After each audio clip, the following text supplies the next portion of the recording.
What was it about this particular script that kind of spoke to you when you first read it? Johnny's script was very personal, it was very powerful, it was very stripped back, there wasn't a lot of dialogue, there was a real honesty about it. It came from inside him as opposed to something he was looking at outside of him. And so I felt that really spoke to me, and I really loved it. I wanted to be involved in it, and I sort of could see it, you know. There were elements of the script that I could really see straight away. And we talked about the boxing side of it, because I was a little bit insecure about that, I suppose. I didn't know a lot about boxing, and he promised that he would really go for it and really go to an amazing place with it. So that was a big draw for me, that the boxing was going to be somehow different to something that people had seen before, and we could really, I suppose, go to an exceptional place with it. That was the attempt anyway. That was what we were hoping for. Yeah. I mean, with this sport, I mean, it's the one sport out there that there's so many films made of it, but it's the one sport that always draws an audience in. I mean, was it something for you that you wanted to kind of stick clear of the classic ones, or you wanted to make your own kind of stamp? Because you've got a very gritty, very real film here.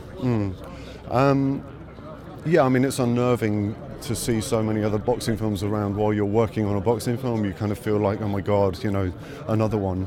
I think, though, we always felt we were trying to do something other than just a straight boxing movie. We were trying to create a story about alcoholism and about addiction, and we were telling that story using boxing as a vehicle for that. So that's really what it was about. It was about not making a straight sports movie. It's not a straight sports movie. It's really about someone's internal struggle through addiction, through alcoholism.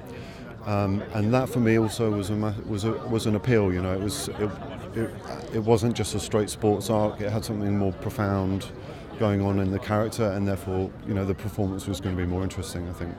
Yeah, outside of that as well, it's got, obviously at the beginning he's got the struggles of, you know, rehousing, all that kind of stuff, which is very personal to a lot of people these days. Yes, I had the same experience myself. I lost the place I lived in about 5 years ago to developers, and we fought them for 5 years.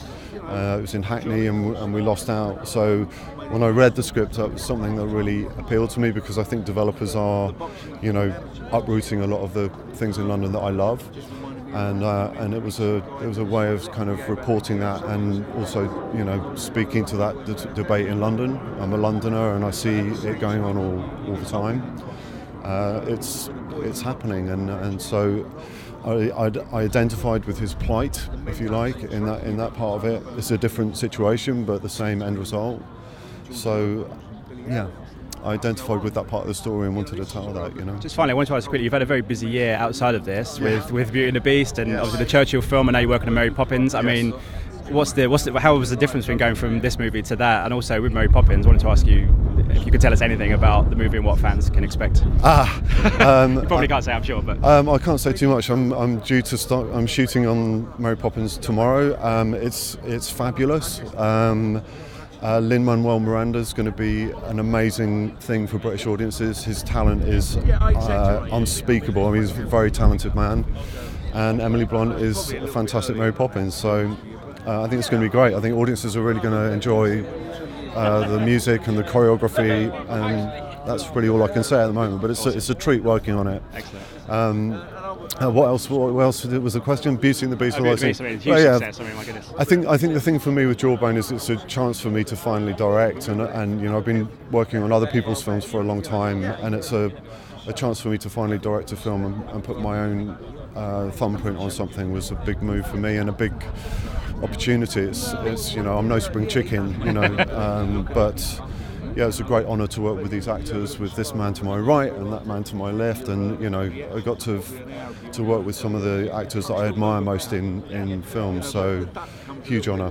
Ladies and gentlemen, you're watching Hey You Guys! Hey You Guys, huh? Hey You Guys. Is that from the Goonies? It is indeed, yes. Nice. Hey You Guys!